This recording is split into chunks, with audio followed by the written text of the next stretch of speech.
Isso não deveria ser possível, mas aconteceu. Uhum. E algo que vira o nosso mundo de cabeça para baixo. Exatamente. Olha só, a data que marca essa virada é 21 de março de 2026.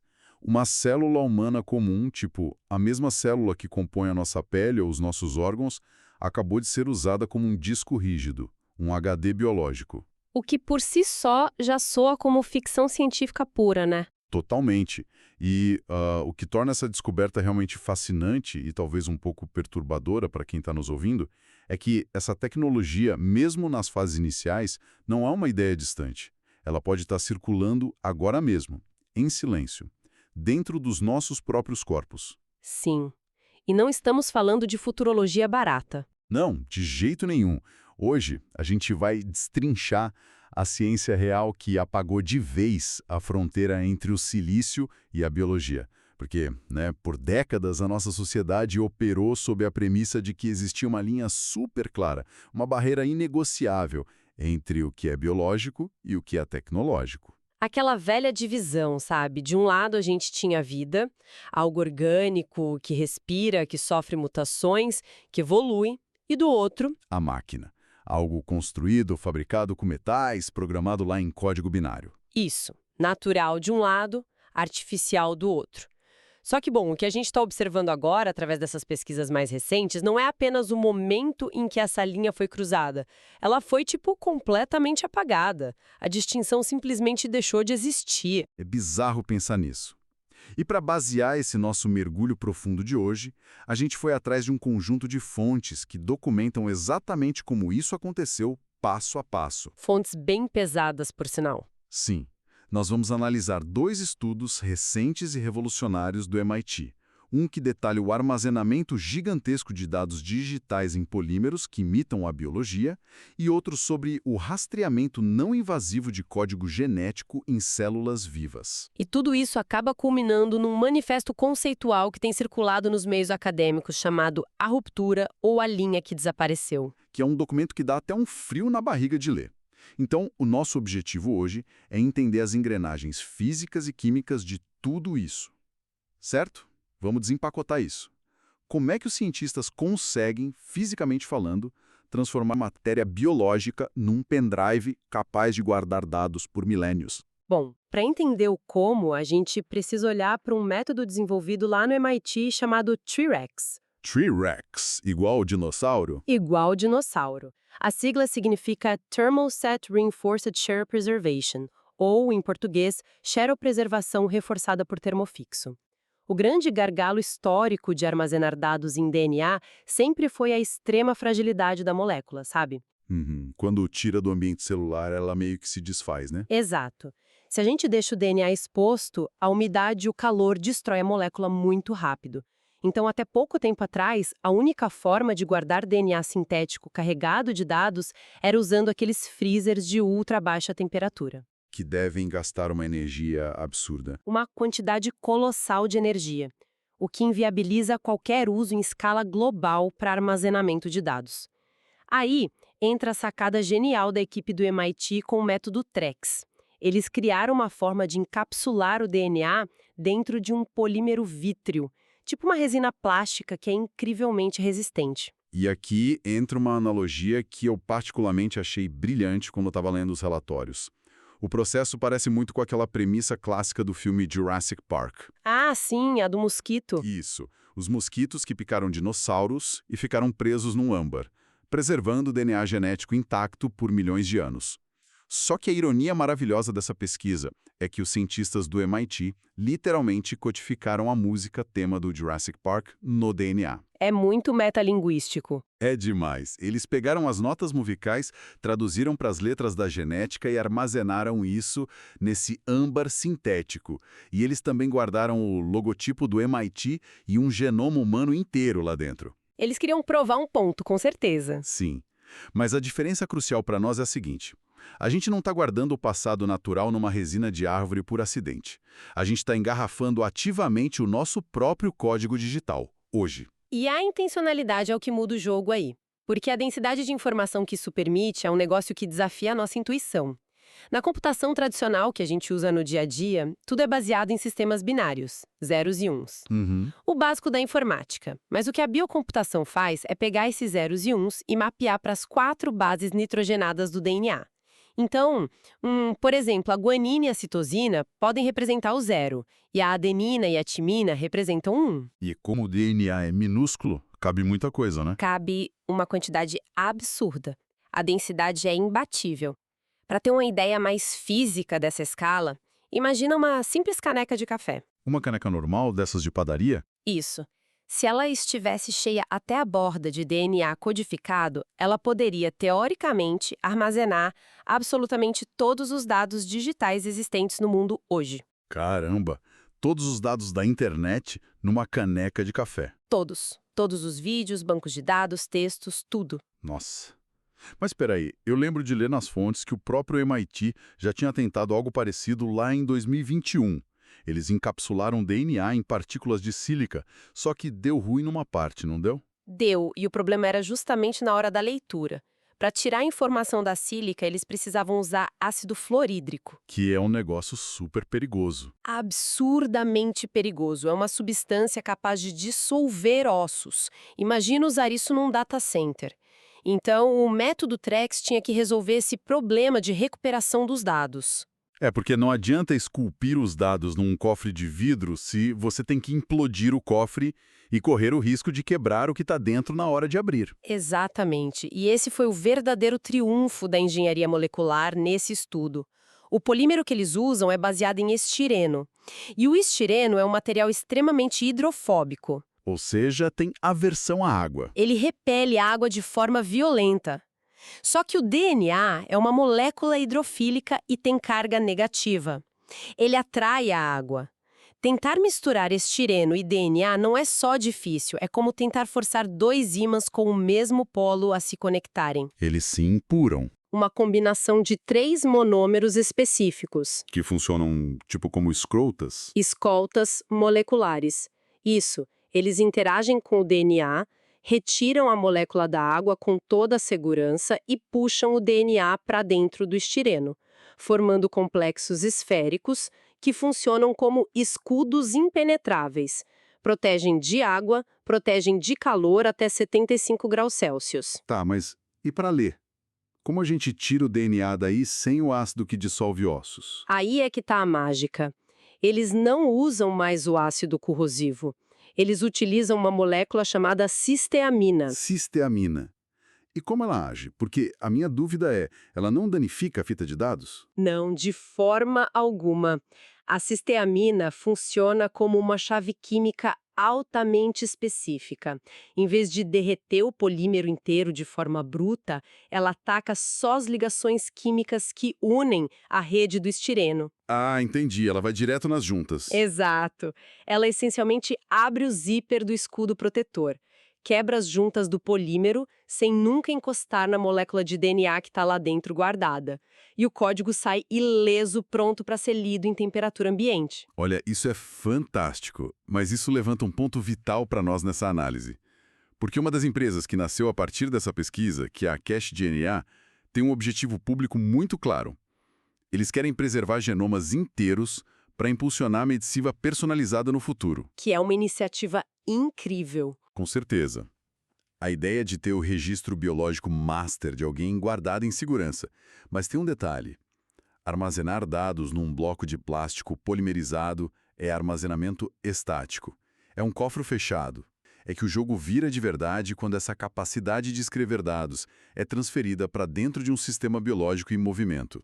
Porque as células vivas não são estáticas, né? Nem um pouco. Elas metabolizam, mudam de forma, respondem ao ambiente, se reproduzem. Então a grande questão, o detalhe escondido que muda tudo, é se a gente está colocando nosso código em sistemas vivos, como é que a gente consegue ler essa informação enquanto a célula está operando, sem interromper o processo. E esse sempre foi o maior ponto cego da biologia molecular.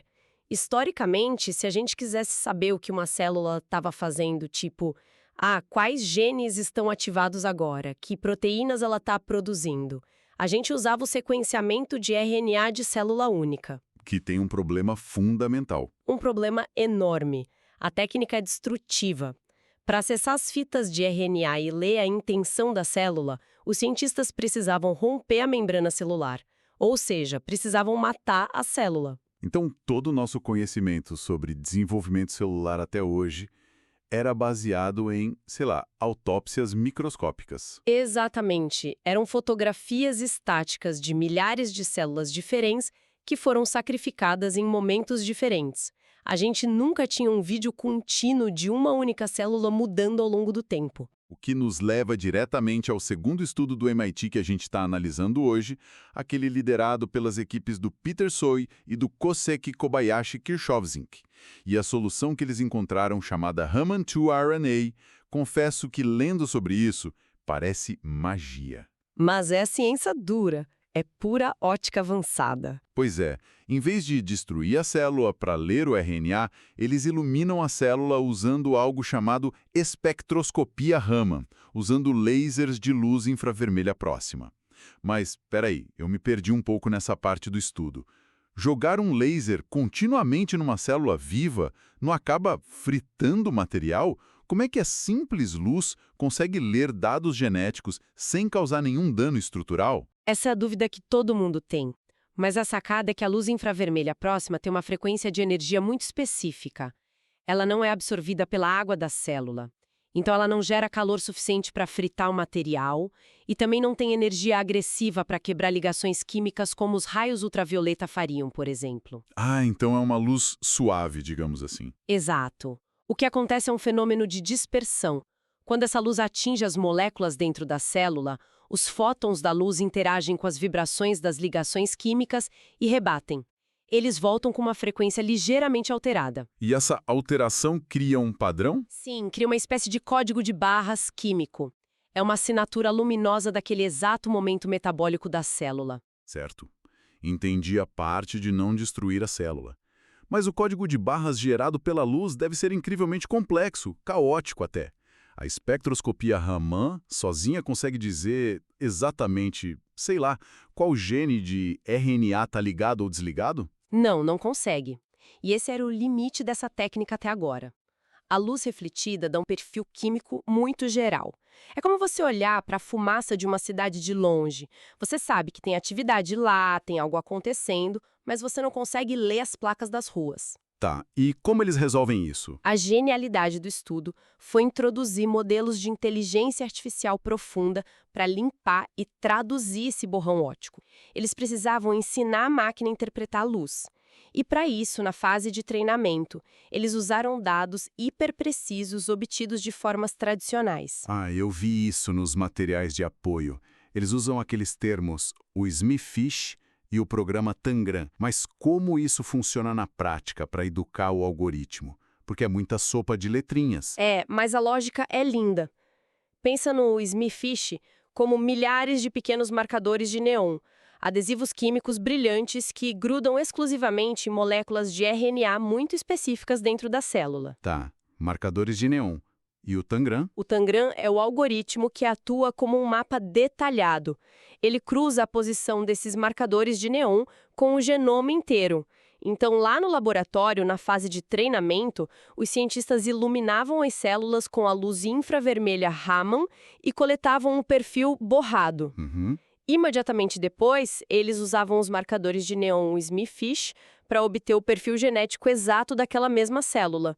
E aí eles entregaram milhares desses pares para a inteligência artificial. Tipo, ensinando por repetição? Exato. Falando para IA.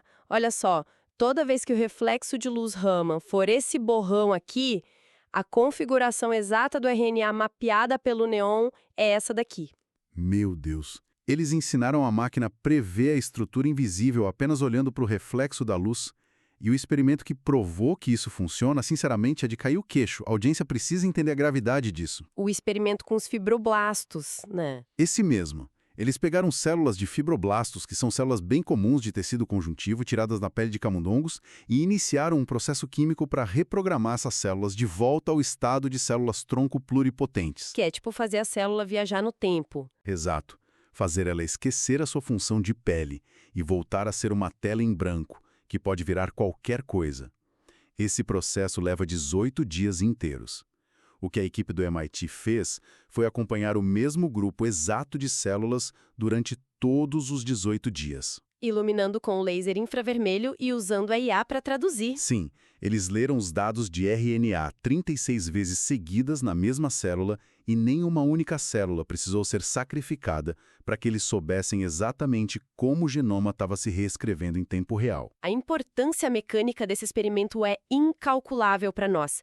Originalmente, essa tecnologia foi financiada e pensada para diagnósticos médicos absurdamente avançados. Para detectar doenças cedo. Sim, imagina observar a progressão silenciosa de uma célula saudável se transformando numa célula cancerígena.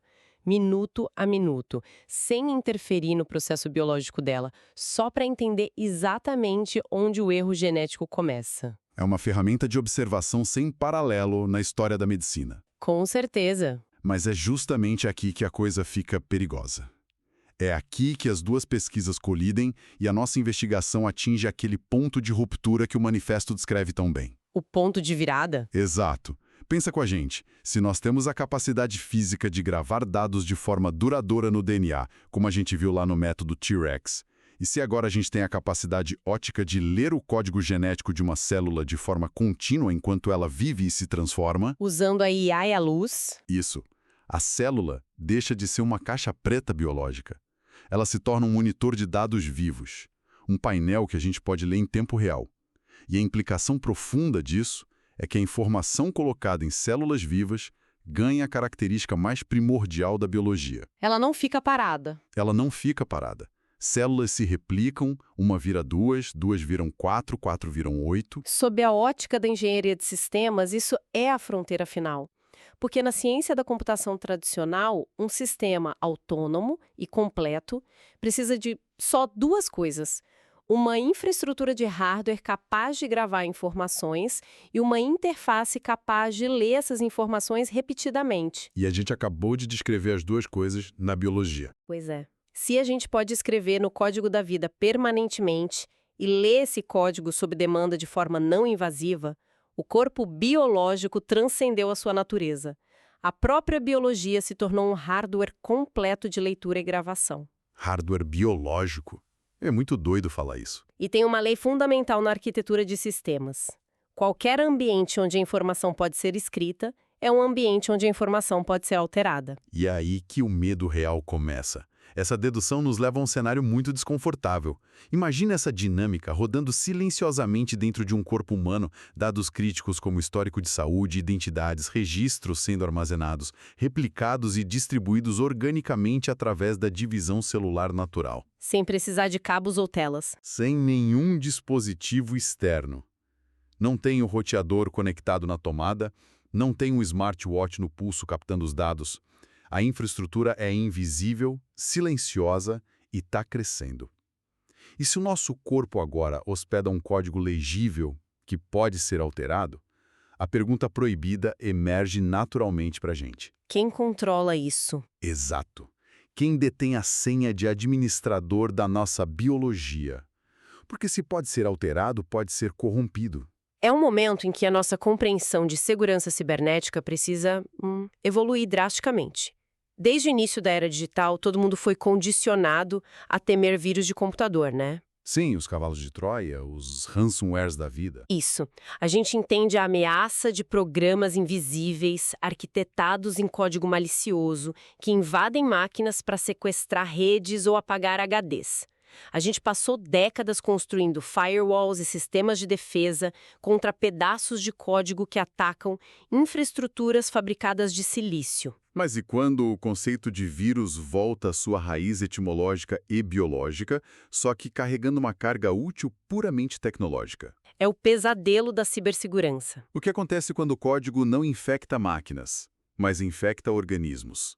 Quando o código malicioso não é desenhado para explorar uma vulnerabilidade num servidor de e-mail, mas sim para explorar a vulnerabilidade na forma como a nossa célula processa o DNA sintetizado. Esse é o medo real documentado nas projeções daquele manifesto conceitual. O que a gente está desenhando, e de forma bem rápida, é a fusão irrestrita entre a biologia profunda e o cibercrime. Nesse novo ecossistema, um hack não seria percebido porque o seu aplicativo de mensagens travou ou o computador reiniciou do nada. A quebra não ocorre na tela. Não. Um ataque direcionado ao wetware, a esse hardware úmido e biológico, seria um ataque injetado diretamente na estrutura celular da pessoa infectada. A gente estaria lidando com códigos que alteram as instruções fundamentais de como a célula opera, corrompendo não a base de dados externa, mas a própria biologia física do indivíduo. É um ataque à identidade estrutural. É um ataque a quem nós somos, literalmente. E, bom, eu acho fundamental a gente deixar claro para quem está acompanhando essa análise que a intenção por trás dessas inovações originais do MIT não é maliciosa. Muito pelo contrário, né? Com certeza. O objetivo de pioneiros da área, como o pessoal da CashNN, é super nobre. Eles querem criar repositórios de genomas para que, daqui a 10 ou 15 anos, a gente tenha as chaves biológicas preservadas para curar propensões a cânceres ou doenças hereditárias. É para salvar vidas. Mas o desafio é que a evolução da tecnologia nunca estaciona no estágio bonitinho e passivo do armazenamento. A gente já passou de guardar nossos genomas em cofres para inevitavelmente rodar processos e aplicações através deles. E se existe a aplicação, existe a exploração. E qual é a real implicação disso no longo prazo? Ao transformar a sequência de DNA num repositório dinâmico e a célula numa interface de leitura contínua, a gente abriu uma porta bidirecional, que não pode mais ser trancada. Uma vez que o tecido orgânico que compõe a gente se integra ao fluxo global de dados. As regras mudam. As mesmas ferramentas usadas para governar e manipular o mundo digital vão passar, sem atritos, a governar e manipular o mundo físico orgânico. Nossa! E isso nos empurra, inevitavelmente, para a nossa grande reflexão final hoje. O que isso tudo significa para o conceito de humanidade que a gente carrega até agora? Pensa comigo. Se o sangue que corre nas nossas veias pode ser programado fisicamente para armazenar gigabytes de dados, e se esses dados podem ser decodificados a qualquer segundo por lasers e inteligência artificial? Aquele corpo ainda é só um corpo natural. Pois é. Ele ainda pertence só à própria pessoa? Ou ele se torna uma plataforma, um meio de transmissão, um servidor vivo? A conclusão proposta pelos autores do Manifesto à Ruptura é implacável nesse sentido. Eles dizem que o corpo biológico inicia uma transição irreversível. Ele deixa de ser apenas o veículo natural da vida e passa a ser classificado como infraestrutura. O tal do fim do Vale do Silício possivelmente não vai ter nada a ver com a falta de metal ou com computadores quânticos super complexos. O fim do Vale do Silício vai ser sobre biologia sintética. Exato. A próxima plataforma não vai ser feita de novos materiais exóticos. A próxima plataforma de computação somos nós. O nível dessa mudança de paradigma é estonteante, porque até hoje a nossa relação com a tecnologia sempre foi baseada na observação externa. A gente segura o celular de vidro na mão, a gente aperta os botões no teclado, a gente interage com o sistema de fora para dentro. Nós somos os observadores. Isso. Mas o que essas publicações do MIT mostram é o momento exato em que a gente para de apenas acessar a rede e passa a abrigar a rede fisicamente nas nossas próprias células. Deixamos de ser observadores e nos tornamos parte da infraestrutura do sistema. A linha entre o criador natural e o sistema artificial simplesmente evaporou. E a grande ironia científica é que fomos nós mesmos que corroemos essa fronteira, né? Movidos pela curiosidade de tentar curar doenças e compreender a nossa natureza microscópica. A gente queria mapear o código da vida e acabou transformando a vida num catálogo de dados. Então, amarrando as pontas das fontes incríveis que a gente trouxe hoje. O método T-Rex de polímeros, que permite gravar o universo digital em DNA, o modelo Raman2 RNA, que usa a inteligência artificial para ler a célula viva em tempo real sem destruí-la. E toda essa alteração filosófica pesada que vem no pacote. Exato. A questão monumental que fica para nós não é mais se essa fusão bizarra entre a biologia humana e a tecnologia vai acontecer no futuro. A mecânica já está provada, já está publicada, está acontecendo. A pergunta que fica no ar por nosso público agora é: quando a gente vai perceber que esse processo já começou? E para deixar um último pensamento fervilhando na cabeça de quem está ouvindo, um desdobramento que ainda está numa zona cinzenta jurídica enorme e que não foi resolvido por nenhuma das pesquisas. Manda. Se engenharia genética provou que o genoma humano é mecanicamente um HD capaz de ler e gravar dados, o que vai acontecer no momento em que os termos de serviço, as licenças de uso e as políticas de privacidade da nossa própria genética começarem a ser atualizados? E o pior, atualizados de forma invisível, sem que exista qualquer mecanismo criado para pedir o nosso consentimento biológico. Fica aí a reflexão.